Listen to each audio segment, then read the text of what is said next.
Chosen one, this is your confirmation. Do not leave this season yet. What God is preparing for you is far closer than you think. Before we can understand what it means that someone may be planning to come back into your life, we need to consider a deeper question. Why do people return at all?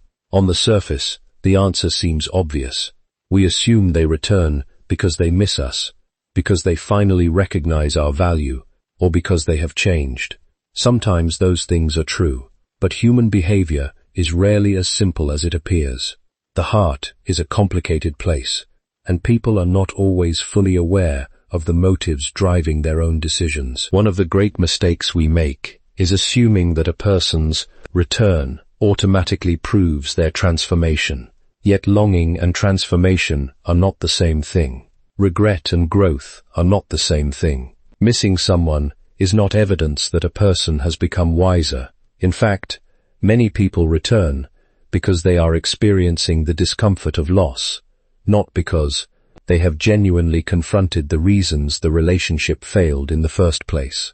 Human beings have a remarkable tendency to romanticize what is no longer available to them. We often remember the comfort of the past, while forgetting the difficulties that came with it. Psychologists sometimes refer to this as selective memory. We edit our history without realizing it. The painful moments become less vivid, while the pleasant moments grow larger in our minds.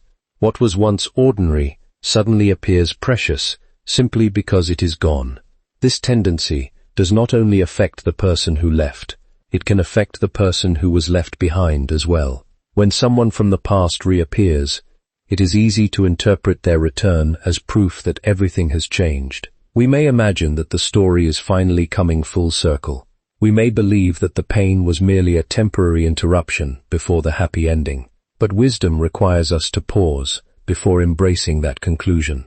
The important question is not whether someone is returning. The important question is why. Have they returned because they have developed the character that was missing before? Have they honestly examined their mistakes? Have they accepted responsibility for the pain they caused?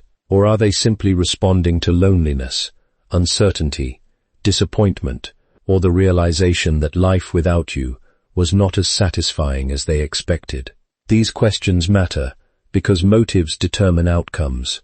A person who returns out of temporary regret will often repeat permanent patterns. A person who returns without inner change may bring back the same problems that caused the stability. The faces may be familiar, the words may sound convincing, but unresolved character eventually reveals itself. There is also a deeper spiritual lesson hidden within this reality. Sometimes God allows distance, not merely to reveal the other person, but to reveal us. Separation has a way of exposing where we place our hope. It forces us to examine whether our sense of worth depends on another person's presence or on something far more stable. When someone leaves, we often spend months asking why they walked away. But during that same period, God may be asking a different question altogether. Who are you becoming while they are gone? That question shifts the focus entirely. Instead of becoming consumed with another person's decisions, we begin paying attention to our own growth. We stop measuring our value by whether someone returns. We stop treating another person's approval as the final verdict on our worth. We begin discovering that our identity was never meant to rest in human hands. This is why discernment is so important when someone from the past reappears. Excitement alone is not wisdom. Emotion alone is not guidance. The return itself is not the miracle. The miracle is seeing clearly enough to understand what the return actually means. Sometimes a returning person represents restoration. Sometimes they represent a test. Sometimes they are part of God's plan, and sometimes they are simply part of your past attempting to reclaim space in your future. The challenge is not learning how to recognize their presence. The challenge is learning how to recognize their purpose. And that is the thought I want to leave with you. Not everyone who comes back has been sent back. Before you open the door again, make sure you understand why it was closed in the first place. Now this brings us to a difficult reality that many people resist accepting. We often assume that every closed door should eventually reopen. We tell ourselves that if something was once important, then its return must be a sign that it belongs in our future. Yet life repeatedly teaches a different lesson. Not every ending is a mistake. Not every separation is a tragedy. And not every door that closes is meant to be opened again. One of the most challenging truths about faith is that God's protection does not always feel protective in the moment. Often, it feels like loss. It feels like disappointment. It feels like confusion. We pray for opportunities and watch them disappear. We pray for relationships and witness them fall apart. We ask God to preserve something we love, only to find that the very thing we wanted to keep is slipping away from our grasp. In those moments, it is natural to assume that something has gone wrong. We interpret the closed door as evidence that our hopes have failed. But human beings are limited by what they can see. We judge situations based on immediate emotions, while God sees consequences, patterns, and outcomes that stretch far beyond our current understanding. Consider how often people look back on certain periods of their lives and realize that what felt like rejection was actually redirection. At the time, they were devastated. They questioned everything. They wondered why their plans had fallen apart. Yet years later, they recognize that if things had happened exactly as they wanted, they would have missed something far greater. This principle applies especially to relationships. When someone leaves, our instinct is often to focus on what we lost. We replay conversations. We revisit memories. We imagine alternative outcomes. Our minds become occupied with the question of how things could have been different. Yet there is another possibility we rarely consider. Perhaps the separation itself served a purpose. This does not mean the other person was evil. It does not mean every memory was false. It simply means that two people can care about each other and still not be aligned with the future God intends for them. Affection alone is not enough to sustain a healthy relationship. Good intentions are not enough. Sometimes what appears meaningful in one season becomes limiting in another. The difficulty is that we tend to confuse familiarity with destiny. We assume that because something feels familiar, it must be right. But familiarity can be deceptive. Human beings are naturally drawn toward what they know, even when what they know is unhealthy. We return to old habits, old patterns, and old relationships because they feel comfortable. Yet comfort is not always the same thing as wisdom. This is why closed doors matter. A closed door interrupts our routines.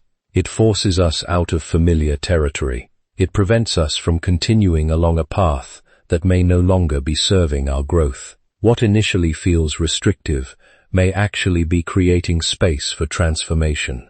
There is also a profound psychological truth hidden here. Growth often requires separation.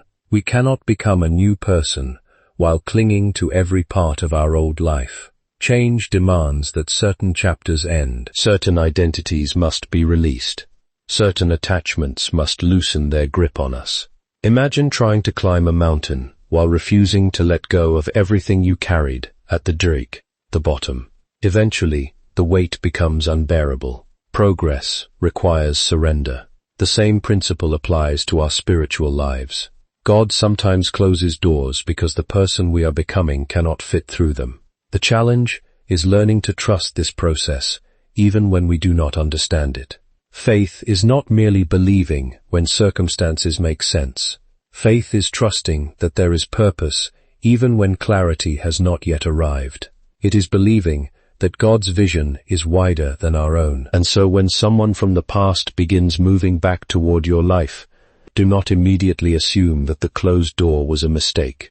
Instead, ask yourself a deeper question. What did God accomplish through that separation? How did you grow? What lessons emerged? What strengths were developed? What truths became visible only because the door closed? Because if the separation changed you, then the return cannot simply be about recovering what was lost. It must also account for who you have become. Remember this. Some doors are closed to punish you, but many are closed to prepare you. The wisdom is not found in forcing them open again. The wisdom is found in understanding why God closed them in the first place. This leads us to a question that is far more important than whether someone is planning to come back into your life. The real question is whether the person they are returning to still exists. Most people think of change as something dramatic and visible. They imagine a new career, a new city, or a new lifestyle. But the deepest changes often happen quietly. They occur beneath the surface, in the hidden places of the mind and heart. They happen through disappointments, through difficult seasons, through lessons learned in solitude. By the time others notice the difference, the transformation has already taken place. When someone from your past returns, they often carry an image of who you used to be. In their memory, you remain frozen in a particular season. They remember your habits, your weaknesses, your fears, and the version of you that existed when they last knew you. But life does not stand still. Time changes people. Experience changes people. Growth changes people. The problem is that many returning relationships are built upon outdated expectations. The person coming back may unconsciously expect access to the same version of you they once knew. They may assume the same dynamics will still exist. They may believe they can step back into a role that no longer fits the reality of your life. This is where many people face a subtle but dangerous temptation. They begin shrinking themselves to accommodate the past. Instead of asking whether the relationship fits the person they have become, they start adjusting their growth to fit the relationship. They lower standards they worked hard to develop. They ignore lessons they fought hard to learn. They silence convictions that were born through years of experience. Why? Because familiarity is powerful. There is comfort in returning to what we know. There is comfort in reliving memories. There is comfort in believing that unfinished stories can finally reach a satisfying conclusion. But not every unfinished story is meant to continue. Sometimes the chapter ended because its purpose had already been fulfilled. One of the most overlooked realities of personal growth is that growth creates distance between who you were and who you are becoming. This distance is not arrogance. It is not selfishness. It is simply the natural result of transformation. A child thinks differently than an adult. A student thinks differently than a teacher. A person who has learned difficult lessons sees the world differently than someone who has not. The same principle applies spiritually. As people mature, their priorities change. Their values deepen. Their understanding expands. Things they once tolerated become unacceptable. Things they once pursued lose their appeal. They begin making decisions from wisdom rather than impulse. And this can create tension when someone from the past reappears. The returning person may be sincere. They may genuinely care about you. But sincerity alone does not guarantee compatibility with the person you have become. A relationship that once felt natural may no longer align with your values, your direction, or your purpose. This is why discernment is so essential. It is easy to focus on feelings. It is easy to become caught up in nostalgia. Yet nostalgia is a poor guide for the future because it constantly edits reality. It highlights the beautiful moments while minimizing the painful ones. It invites us to remember how things felt rather than why things ended. Wisdom requires a different approach. Wisdom asks difficult questions. Are you considering this person's return because it aligns with your growth, or because it reminds you of a version of life that feels familiar? Are you moving forward, or are you being tempted backward? Would welcoming them into your future require becoming less of the person God has been shaping you to be? These questions matter because every significant decision either supports your growth or rarely undermines it. Rarely does anything remain neutral. The people we allow into our lives influence our thinking, our habits, our priorities, and ultimately, our direction. This is why God often uses seasons of separation to strengthen identity before He entrusts you with new responsibilities, new opportunities, or even restored relationships. He teaches you who you are apart from them. He helps you develop a foundation that does not depend on another person's presence. Once that foundation exists, something remarkable happens. You stop fearing loss. You stop chasing validation. You stop believing that your future depends on someone else's choices.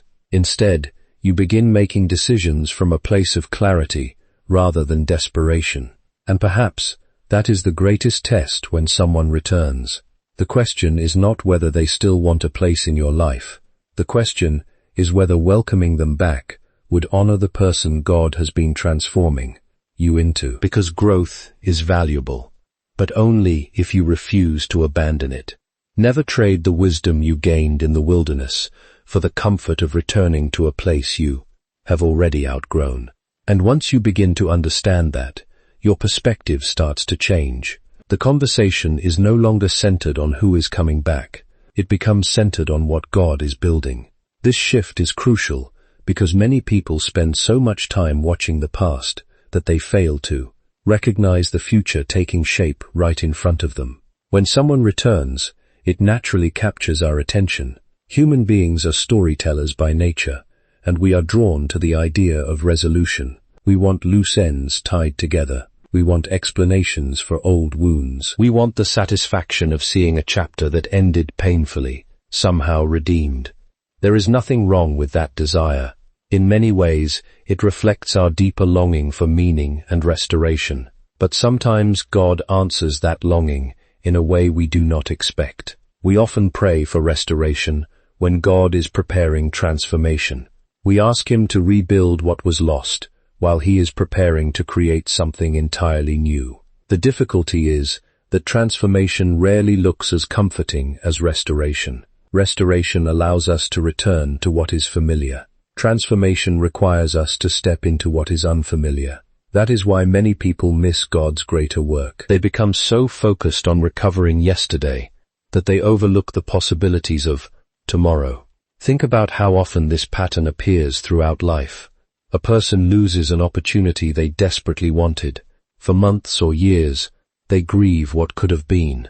Then, eventually, they discover a path they never would have considered otherwise. Looking back, they realize that if the original plan had succeeded, they would never have encountered the greater opportunity waiting ahead. The same principle applies to relationships, purpose, and personal growth. Sometimes what leaves creates room for what is meant to arrive. Sometimes the absence itself becomes part of the preparation. This can be difficult to accept, because loss feels immediate, while purpose often unfolds gradually. We notice what is missing long before we understand what is being created. We see the empty space before we see the future filling it. Yet this is often how God works. He prepares people long before He reveals the full significance of their preparation. A season of loneliness may be teaching independence. A season of uncertainty may be strengthening faith. A season of disappointment may be refining character. At the time, these experiences feel disconnected. They seem like isolated struggles with no clear meaning. But later, when the larger picture emerges, we begin to see that nothing was wasted. Every challenge contributed something. Every setback taught something. Every closed door redirected something. This is why it is dangerous to assume that God's greatest work in your life depends on a particular person returning. If your future rests entirely upon someone else's decision, then your peace will always remain fragile. You will live in a constant state of waiting, hoping that another person chooses what you want them to choose. But God calls people into a deeper confidence than that. Your purpose is not suspended until someone comes back. Your growth is not paused while you wait for another person's decision. Your destiny is not dependent upon whether a relationship is restored. What God is building in your life is larger than any single human connection. That does not mean relationships are unimportant. They matter deeply. They shape us, challenge us, and enrich our lives. But they were never meant to become the foundation upon which our entire future rests. When we place that weight on another person, we give them a responsibility they were never designed to carry. No human being can sustain our identity, define our purpose, or guarantee our fulfillment. Those things must come from a deeper source.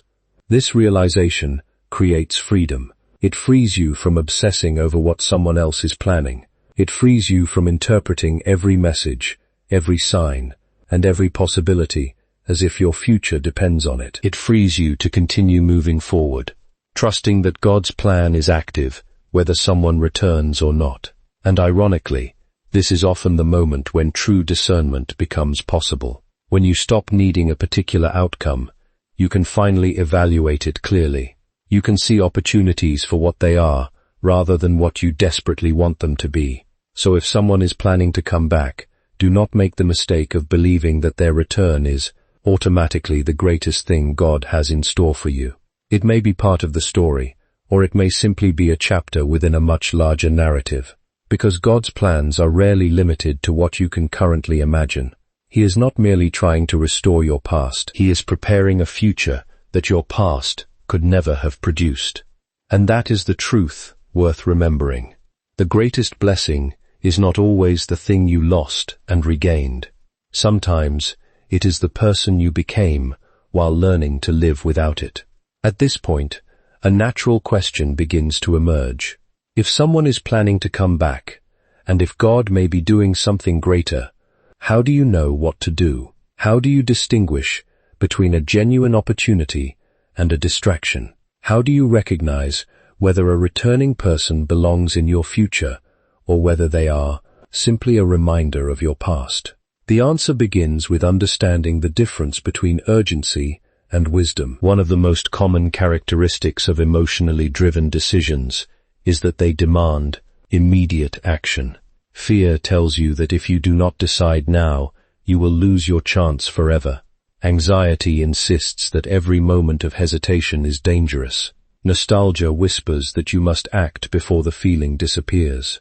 In this state, people often mistake pressure for guidance. Yet genuine wisdom operates differently. Wisdom does not panic. Wisdom does not rush. Wisdom is capable of waiting, because it understands that truth remains true tomorrow. If something is genuinely aligned with God's purpose, it does not require manipulation, confusion, or emotional coercion to succeed. This principle is surprisingly difficult to practice, because human beings are naturally uncomfortable with uncertainty. We want answers quickly. We want clarity immediately. We want to know exactly where we stand. The unknown creates tension, and our instinct is often to remove that tension as fast as possible. But growth requires the ability to remain patient when certainty has not yet arrived. Think about how often impatience has influenced poor decisions. People enter relationships too quickly because they fear being alone. They accept opportunities too quickly because they fear missing out. They return to old patterns too quickly because they fear the discomfort of change. In each case, the decision is driven less by wisdom and more by the desire to escape uncertainty. God's timing often challenges this tendency. Rather than removing uncertainty immediately, He sometimes allows it to remain long enough for deeper truths to become visible. He gives situations time to reveal themselves. Motives become clearer. Character becomes more apparent. Hidden intentions gradually come into the light. What initially seemed confusing often becomes understandable with patience. This is especially important when someone from the past returns. Words can be spoken in a moment. Promises can be made in a moment. Emotions can rise in a moment. But genuine change reveals itself through consistency over time. Anyone can express regret. Anyone can make commitments. Anyone can say the right things when seeking another opportunity. The real question is whether those words are supported by evidence. Has growth actually occurred? Has responsibility been accepted? Have old patterns truly been addressed? Time has a remarkable ability to answer these questions. That is why wisdom refuses to be rushed. It understands that character is not proven by a single conversation. It is revealed through repeated actions. The truth about a person eventually becomes visible, but only to those willing to wait long enough to see it. There is also a spiritual dimension to this patience. Faith is often misunderstood as passive waiting, but genuine faith is active trust. It means continuing to move forward with confidence, even when every answer has not yet arrived. It means refusing to let fear dictate your decisions. It means believing that what is meant for you does not depend upon frantic effort to secure it. This perspective creates peace. Peace is one of the most overlooked indicators of wise decision-making. not excitement, not emotional intensity, not desperation, peace. Excitement can be misleading because it often reflects possibility rather than reality. Emotional intensity can be misleading because it amplifies feelings without necessarily increasing understanding. But peace has a different quality. Peace allows you to think clearly. It allows you to evaluate honestly. It allows you to remain grounded regardless of the outcome. When God is guiding you, there is often a quiet confidence beneath the uncertainty. You may not know every detail, but you are not controlled by fear. You are not driven by panic. You are not desperately trying to force an outcome. Instead, you trust that truth will reveal itself in the proper time. And this is where many people discover a profound freedom. They stop chasing answers and start paying attention. They stop trying to control every possibility and start observing what reality is actually showing them. They become less concerned with what they hope is true and more committed to discovering what is true. That shift changes everything, because discernment is not about predicting the future. It is about seeing the present clearly enough to make wise decisions. And clarity rarely comes to those who are rushing. So if someone is planning to come back into your life, resist the temptation to decide based solely on emotion. Let time do its work. Let character reveal itself. Let motives become visible. Let wisdom grow stronger than urgency. Remember this: what is truly meant for your life will never require you to abandon peace in order to obtain it. If you must surrender wisdom to keep something, the cost is already too high. Trust God's timing, and the truth will eventually make its own introduction. And this brings us to the final and perhaps most important realization of all. After all the questions about who may be returning, why they are returning, whether the door should reopen, and what God may be preparing, there remains a truth that stands above everything else. Your future is bigger than their return. This is a truth many people struggle to accept because the human mind naturally attaches significance to certain people. We convince ourselves that a particular relationship holds the key to our happiness. We imagine that if one person comes back, everything will finally make sense. We build entire visions of the future around a single possibility. But life has a way of teaching us that no human being was ever meant to carry that kind of weight. The moment your peace depends entirely on another person's decision, you have handed away a portion of your freedom. Your emotions become tied to circumstances you cannot control. Your confidence rises and falls with someone else's actions. Your sense of direction becomes dependent on choices that belong to another person. Yet God continually calls people toward a different foundation. A healthy future is not built upon what another person decides to do. It is built upon who you choose to become. This distinction changes everything. When your focus remains fixed on whether someone is coming back, you remain trapped in a posture of waiting. Your attention stays anchored to the past.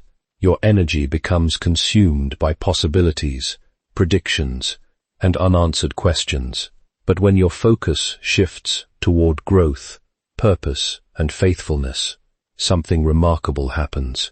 You stop viewing life as a story that cannot continue without a particular character. You begin recognizing that God has been writing chapters all along, even during the seasons when you thought nothing important was happening. One of the greatest illusions people face is the belief that their best days exist somewhere behind them.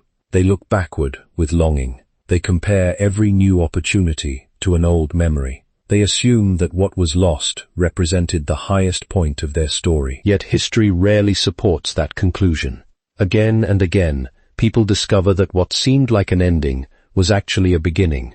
Opportunities emerged where they expected emptiness. Strength developed where they expected weakness. New relationships formed where they expected loneliness. Purpose appeared where they expected disappointment.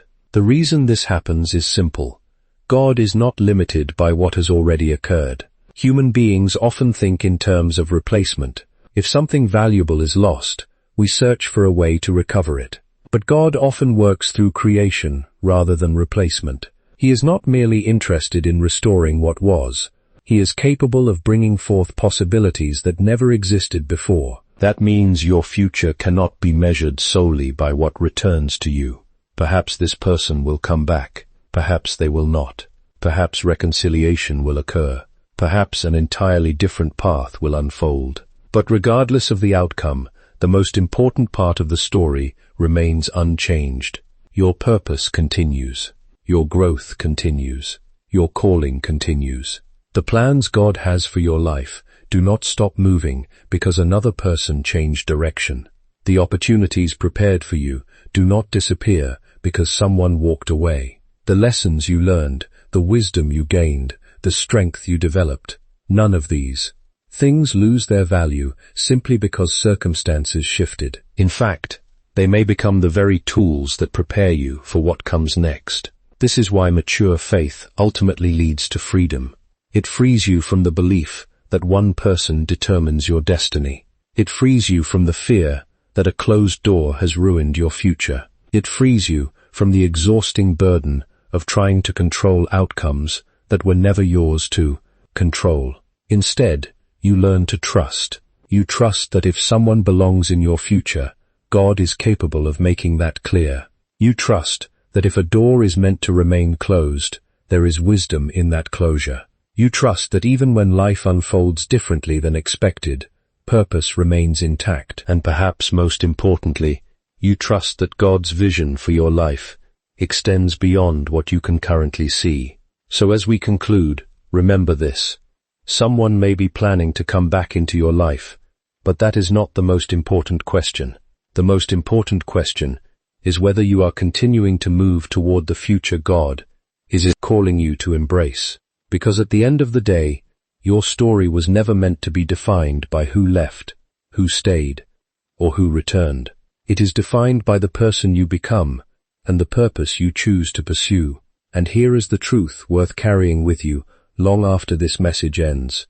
When you place your future in God's hands, you no longer need to fear losing what was meant for you. What God has prepared cannot be stolen by the past, delayed by another person's choices, or diminished by life's disappointments. Keep moving forward, keep growing, and keep trusting, because the greatest chapter of your story is not behind you. It is still being written.